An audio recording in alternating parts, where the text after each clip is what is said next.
Hello and welcome back to the lecture on applied econometrics, and we have been talking about heteroscedasticity. Now, in the previous lecture, we have seen Goldfeld quant test, and we said that the test is performed under a certain restriction.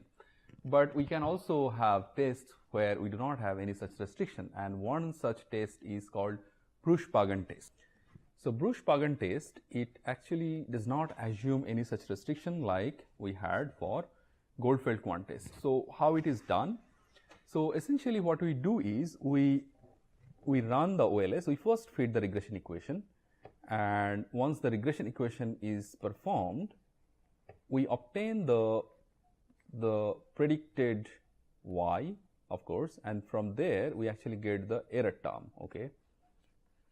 We get the error term, and when we get the error term, we actually square the error term.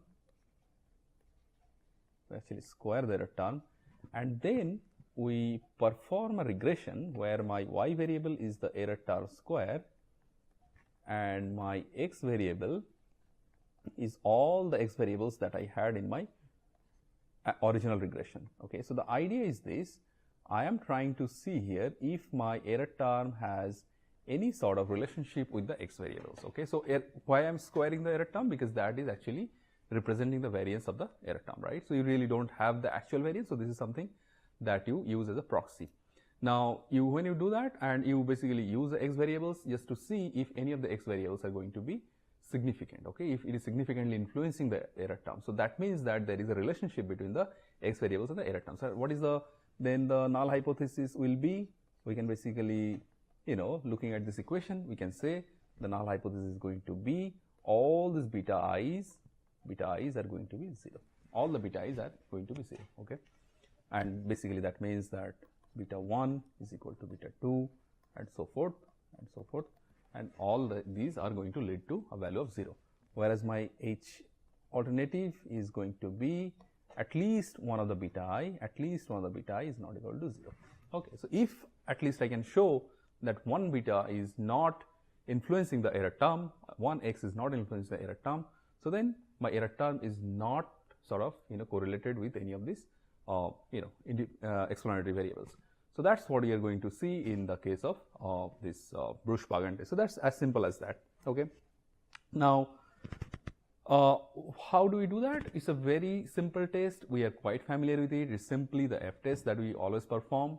And what we do here is we simply take the explained sum of square, and then we divide the explained sum of square with the corresponding degrees of freedom. Then you take the residual sum of square, you divide the residual sum of square with the corresponding degrees of freedom, and then you take the ratio between these two and simply get the F statistics. As simple as that, what we do for a F statistics. So, how we do it? So, let's write it down. F stat is nothing but my ESS, explained sum of square, and we divide the explained sum of square with k. So, k is the number of explanatory variable, and whereas by residual sum of square we divide that by n minus k minus 1, and we have already explained why we use k and n minus k minus 1 as 2 degrees of freedom. Okay. And then as usual what we do is we calculate the F stat. Oh, my distribution is not really that great. Let me draw it again. It's not good again. Okay, now it is somewhat better.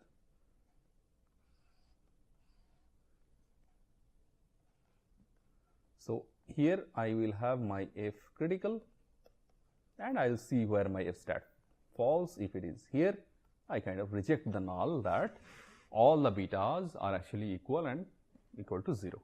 So, that means if my F observed is here, F observed is here, so then I will say at least one beta is not equal to 0. Okay.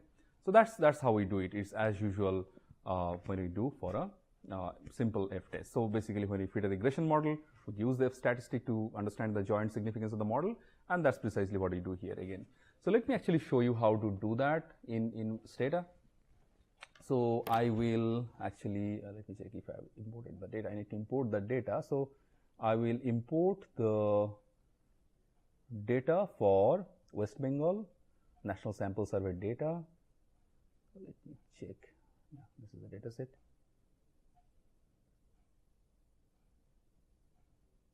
Okay, so data set is imported. Now I will create some variables. I have already created the code, so it's very simple. Experience square and log of wage. So I run this code. I have created the variables for experience square and log of wage. Now I run the regression for certain groups, so who are actually in the salaried or casual employment sector, because for them I can get the wage details. So that is why I have created this filter. For this particular group, I want to see the wage, right? Now instead if you want to get the predicted value of y, so what you simply do is you predict the wage total. So using this explanatory variables, you want to see where the predicted value lies, so you simply use the command predict. Okay, so I created this variable named pred wage total. You can write whatever you want, y hat, anything you want. So if I run it, I will get the predicted value of y. And to give you a sense how it looks like, we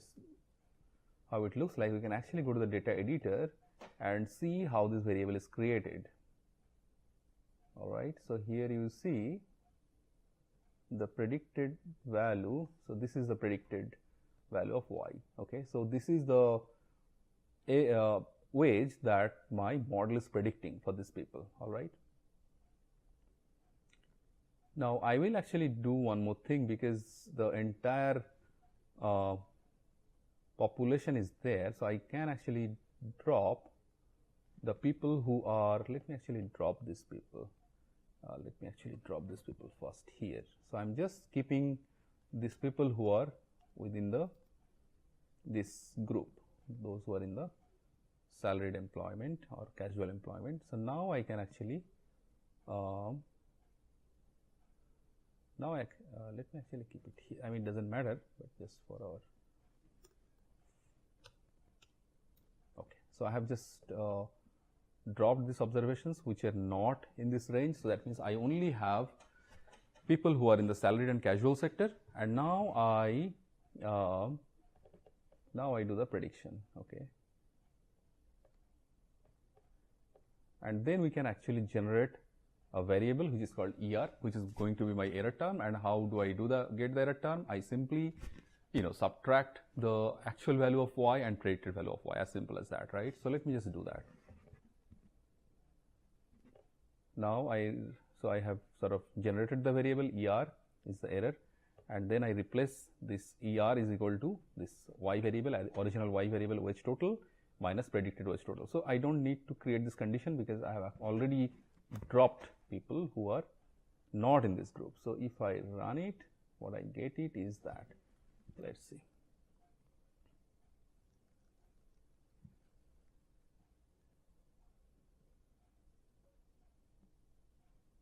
So I'll now see, going to the data editor, I will see how this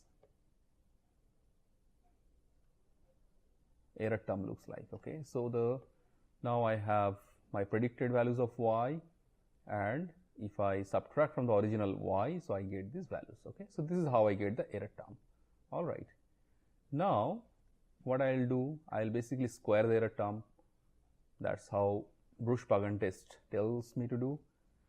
And I generate this variable error square, and I define it as error into error. So it will create the error square term.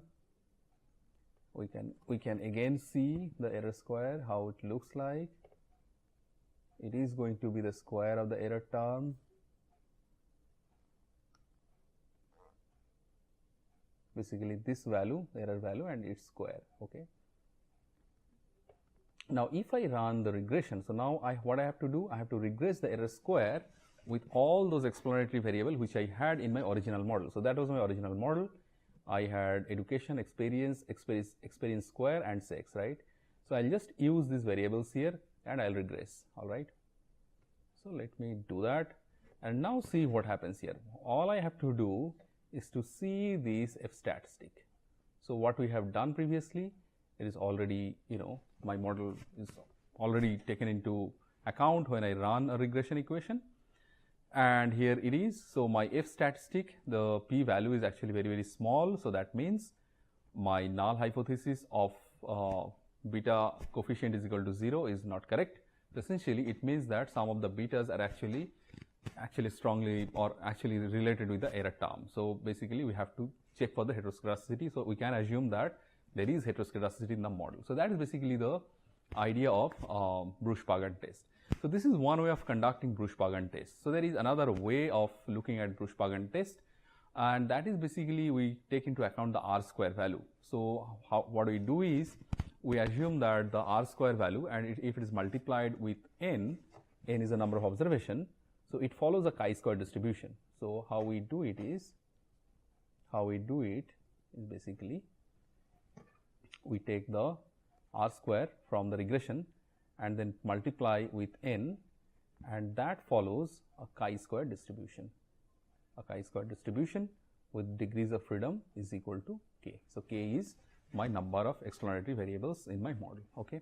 So this is also we can see. So essentially what we do is we take the R square value, we multiply it with n. So if let's say n R square is actually say smaller than chi-square critical, which is basically chi-square value for the k degrees of freedom, if this is small, so then what will happen is that we will say that similarly like the F test, we will say that this is a very poor drawing. Let me draw it again. So we will say that the, so let's say n R square value is here and my chi-square critical is here. So I will say that we reject the null hypothesis. Okay. So this is how we can also conduct the Bruesch-Pagan test. All right. So that's basically the idea of Bruesch-Pagan test. We also have something called, so essentially this model kept on improvising over time, and there was in 1983 it was Cook-Weisberg. They actually improvised the model further, and what they did was they ran the regression with y square, y predicted square as the independent variable. So instead of taking so many other explanatory variable, I only take y predicted square as my independent variable, explanatory variable, to explain the error square term. The dependent variable remains same, we have the error square, and in the independent variable I only have one variable, and which is y hat square. Okay. So that's it. And the regression, let me write down Cook-Weisberg test.